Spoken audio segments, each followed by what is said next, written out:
Welcome back to the show. I'm your host, Mr. B. We are discussing the latest development in the Iran war. For those of you who don't know, this past weekend had some attacks. Apparently, Donald Trump set a red line for Israel and for Iran to ensure that the ceasefire went forward, but that was defied by Israel as they proceeded to retaliate against Iran when Iran attacked them.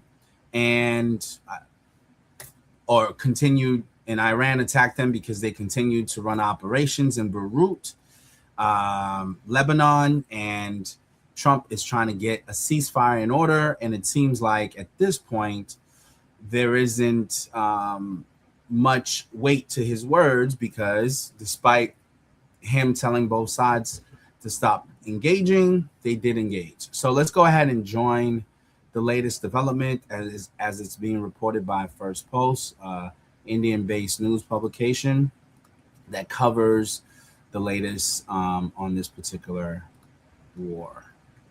So let's go ahead and do that. And Donald Trump has a remarkable talent. He can stretch time. Now, why am I saying this? Because for the more than 3 months, he has been selling the same geopolitical deadline. A deal with Iran is round the corner. We have kept account. Since the war started, that is from the 28th of February till now, he has done it at least 37 times. That is the number of times Donald Trump has publicly claimed in posts, in press, calls, public appearances, that an Iran nuclear deal was either imminent, inevitable, or that Tehran was desperate to sign one. At this point, Trump's Iran strategy resembles a software update that never quite finishes. The bar is at 90%. The estimated time says soon. And it has remained at that for more than 100 days. Yesterday, Trump doubled down again. This time, the timeline was predicted at 2 weeks. The United States, he claimed, would claim total victory over Iran within this deadline. We have ongoing negotiations in Iran and with Iran that hasn't stopped. And we could have at least an idea by 1 or 2 days from now, but I think it's going well. The blockade continues to hold 100%. Nothing is getting through our blockade. No oil, no income, no nothing. Nothing's getting through the blockade. Now, he did not define what total victory looks like. He did predict oil prices would fall sharply. And he spoke with the casual confidence of a man who has never once been wrong in his own mind. You're welcome to decide how seriously to take that claim. What's Tehran's take on all of this?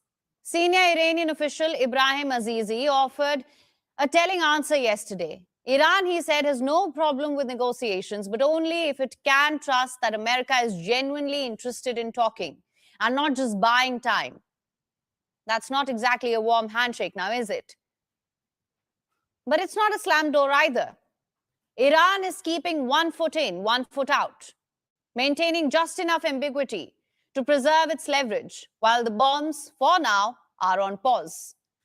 This past weekend, for the first time since the 8th of April ceasefire took effect, Iran and Israel traded fire, and it started with Israel striking Beirut, targeting Hezbollah, the Iran-backed armed group that has long served as Tehran's forward deterrent. Iran responded. Israel responded to Iran's response. Yesterday, both sides announced they were standing down. And the trigger was apparently Trump. According to a report by Axios, Trump called Netanyahu and delivered a blunt warning. If you restart this war, you restart it alone. He said, and I'm quoting him here, "Bibi, you better be careful or you will be on your own very soon." Netanyahu, characteristically, did not fully comply. Israel proceeded with what it framed as limited strikes on Iran. Tehran launched another missile wave in response. Trump then called Netanyahu again, pressed him to stop. Netanyahu finally agreed to halt plans for a larger wave of attacks against Iran. We told you yesterday that Israel apparently retaliated against Iran despite Trump's aversion. despite Trump's efforts to avert a retaliatory response and amid reports of his growing frustration with Netanyahu. The Israeli Prime Minister continued to invoke Israel's right to self-defense.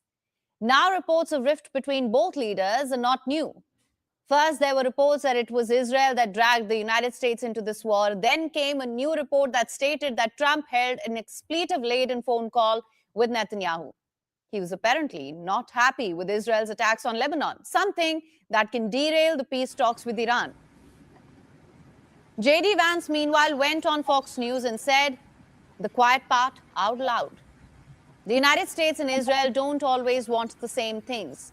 Israel's ambassador to Washington, meanwhile, has a diplomatic way of describing all of this. A lover's spat. That's what he thinks this is.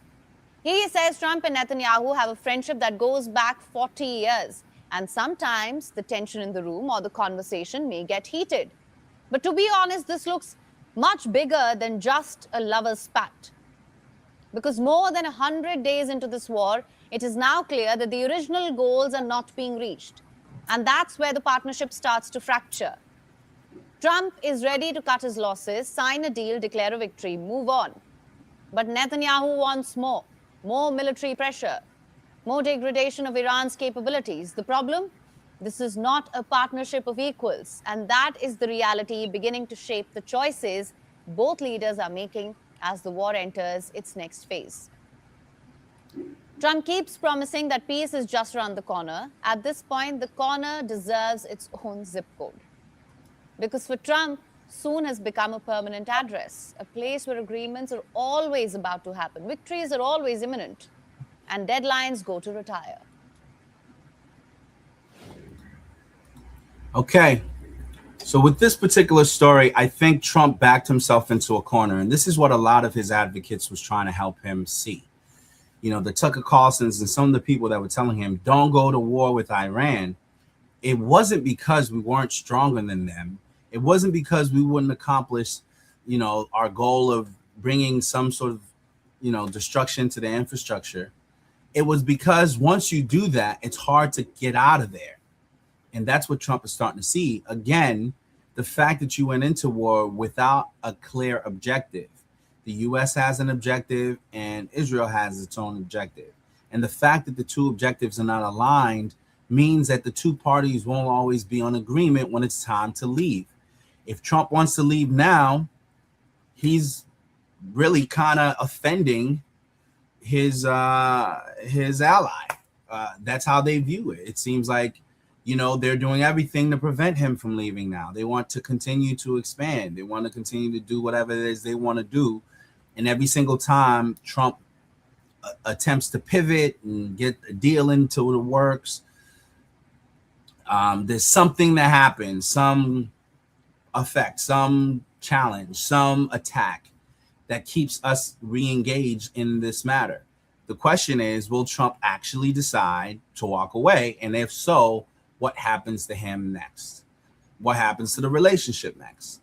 This is where you're seeing the two sides come to a head, but I think there's, you know, continuing escalation between the two allies, because again, Trump is going into an election year. He wants to keep control of his government. And this is an unpopular war that has real costs to Americans. Americans don't want to pay $5, $6, $7, $8, $9, $10 in some cases for gas. They don't want to pay that much money. And eventually, people are going to choose themselves instead of choosing Donald Trump. We may like him as an individual. We don't like or support every policy position he has.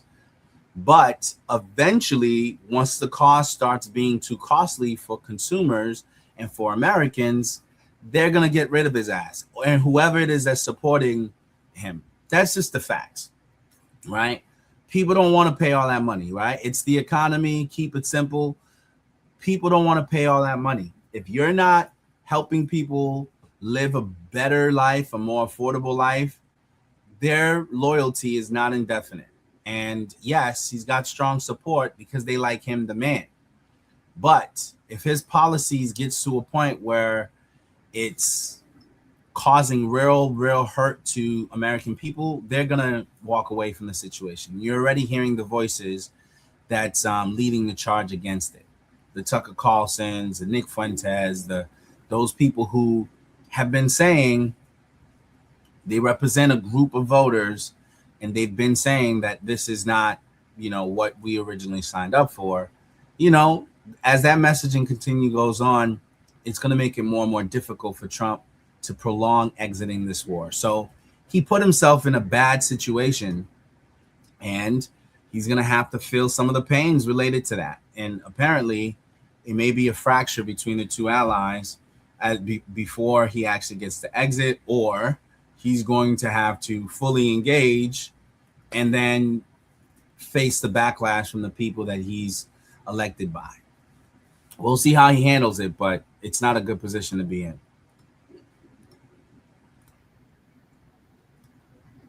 Another day, another American war machine goes down. This time it was an Apache attack helicopter. The incident happened over the Strait of Hormuz. As of now, we do not know why the helicopter crashed. Was it a malfunction or a friendly fire? Or worse, did an Iranian missile swat it out of the sky? For now, the United States is calling it, and I'm quoting, unclear circumstances. Meanwhile, President Donald Trump is downplaying the incident, treating it like a fender bender. But reality cannot be brushed under the rug. The United States has now lost 43 aircraft in this war, while the American taxpayer pays the bill. Our next report tells you more. The war in West Asia has now dragged beyond 100 days. A conflict that began on the 28th of February has pushed the world closer to a recession and an energy crisis. Meanwhile, US President Donald Trump, who was confident of securing a victory in a matter of days, is now facing backlash. His approval ratings keep going down. A recent Reuters Ipsos poll shows that 70% of Americans do not approve of their president's handling of the war. But it is not just President Trump's ratings that are going down. American warplanes in the Gulf are also taking a severe beating. On the 8th of June, an Apache attack helicopter of the U.S. Army went down over the Strait of Hormuz. Both crew were rescued safely. When asked about the pilots are fine, yeah. Nobody injured. We are going to issue a report tomorrow, but the pilots are fine, yeah. Now, the U.S. Department of Defense has not confirmed the cause of the crash. It could be a technical malfunction, or friendly fire, or even an Iranian surface-to-air missile hit. For now, the Pentagon is calling it unclear circumstances. But the bigger picture is that the U.S. has now lost 43 aircraft fighting Iran. The same Iran that was under sanctions for decades, the same Iran that operates 30-year-old air defense systems, and each American aircraft that has gone down has clearly impacted Trump's image. The US president has a peculiar relationship with numbers. When it comes to other countries, Trump likes to count aircraft losses. Take the India-Pakistan clashes from 2025. Trump first claimed that 5 big, beautiful jets were shot down. Within a few months, he increased it to 7, then made it 8. By February of 2026, Trump claimed 11 jets were shot down. No proof, no facts, just whims and fancies. Clearly, Trump likes to audit military scorecards. But what happens when his own big, beautiful, and shiny planes go down? Suddenly, the math gets fuzzy. So here's the official tally, if anyone is keeping count. Till now, the US has lost 25 drones, each costing $30 million. One F-35 stealth fighter costing $100 million. 4 F-15 Strike Eagles worth $80 million each. One E-3 Sentry air warning and control systems aircraft worth $240 million. 7 KC-135 air-to-air refuelers costing $40 million each. One A-10 Thunderbolt worth $20 million. 2 Special Forces C-130 worth $114 million each. One HH-60 combat and search helicopter worth $35 million. and now an Apache attack helicopter worth $60 million. In total, the US has lost aircraft worth nearly $3 billion, a cost that has been solely paid for by ordinary Americans. The reality is that Iran has turned the skies over West Asia into a graveyard for Trump's warplanes. Every hour an American warplane flies over the Strait of Hormuz, it costs thousands of dollars. But every time an aircraft goes down, millions of dollars are wiped out in one go. While Donald Trump forgets the count of his military's losses, ordinary Americans are taking heed. They are turning their backs on the president. With the midterms just months away and Trump's popularity ratings in the red, how long can the US afford to lose its big, beautiful, shiny machines?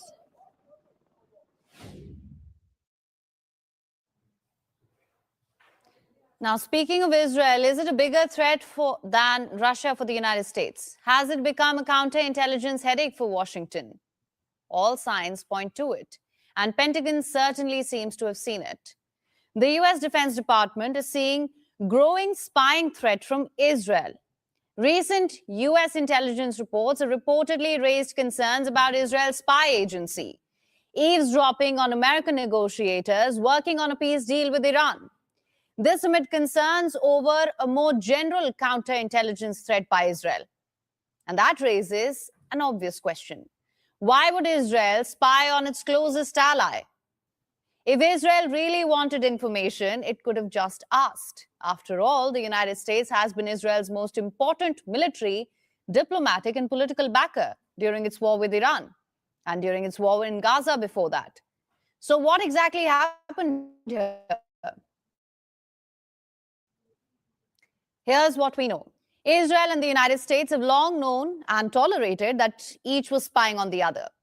But Israel has apparently intensified its effort to learn about America's positions during its talks with Iran.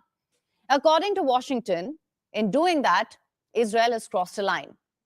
So that's where Washington draws the line. The intelligence reports include concerns that Israel has stepped up its efforts to eavesdrop on senior American officials like Steve Witkoff, who is President Donald Trump's top negotiator, Albridge A. Colby, Pentagon's top policy official, and one of his main deputies, Michael Domino. Another report written by the Defense Intelligence Agency and other military intelligence offices and focused on earlier events going back several years said that counterintelligence threat level posed by Israel had increased in recent weeks to the top level, which means it has gone from high to critical. The report, to which the Defense Counterintelligence and Security Agency contributed, outlines various efforts by Israel to spy on American military personnel and government officials. All this information is coming at a sensitive time. I told you, there's trouble in paradise. Tensions have been high between the two nations as Trump pursues a peace deal, even though Israeli Prime Minister Benjamin Netanyahu isn't keen on it. This new US Defense Intelligence Agency report was drafted after incidents in which American defense personnel in Israel detected that software to tap their communications had been installed onto their phones. The US intelligence report has incorporated contributions from a number of military intelligence agencies, and it also details several episodes in recent years.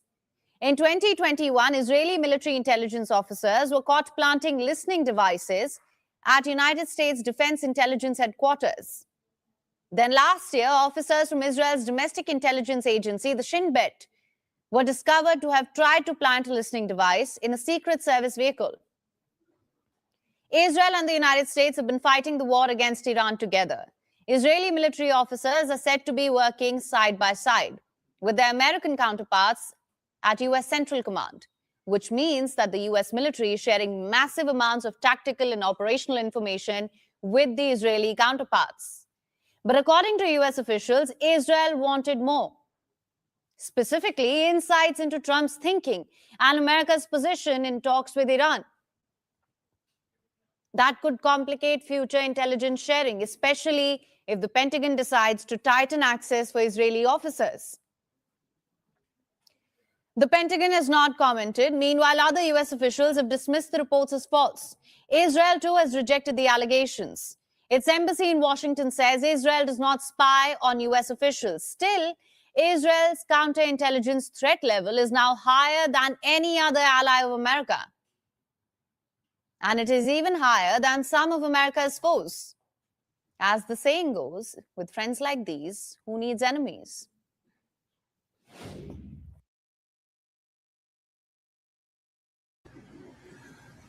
So there you have it.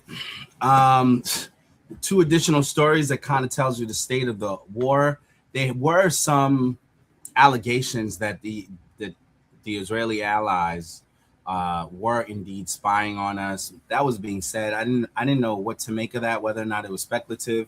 But I think it's interesting now that there's an escalation within our own Defense Department that they do believe that this is happening more rampantly. Obviously, again, the fact that the two men are not on the same page means there's going to be distrust on both sides. And Israel seems to be keen on getting its way. So they're going to try to do whatever they have to do to get as much information as they can get. And unfortunately, Trump puts himself in a tough situation because now your own ally is spying on you. So what does it mean for you? Not that I think they have to. I mean, they have a seat at the table. I'm sure they can get information as they see fit, but it's just it just puts the whole war into question. Definitely some missteps on his part, but we'll have to see how it all plays. We just have to continue to remain prayerful for our leaders and that peace somehow comes closer sooner rather than later. Well, that being said, that's all we're going to do today. We're just going to cover those two segments. I wanted to give an update. It's been a little while since I did that. And this is, as of today, the latest developments that's taking place. I want to definitely invite you guys to like and subscribe and stay connected to the channel if you're not already connected, but also to weigh in, share your thoughts. What do you think? Am I wrong in terms of my assessments or analysis on this particular news clips, or is there different perspectives that I'm not considering? Feel free to weigh in. Obviously, we want there to be dialogue and discussion. So weigh in and let me know what you think about the latest developments. All right, guys, until we speak again, God bless you all and be well.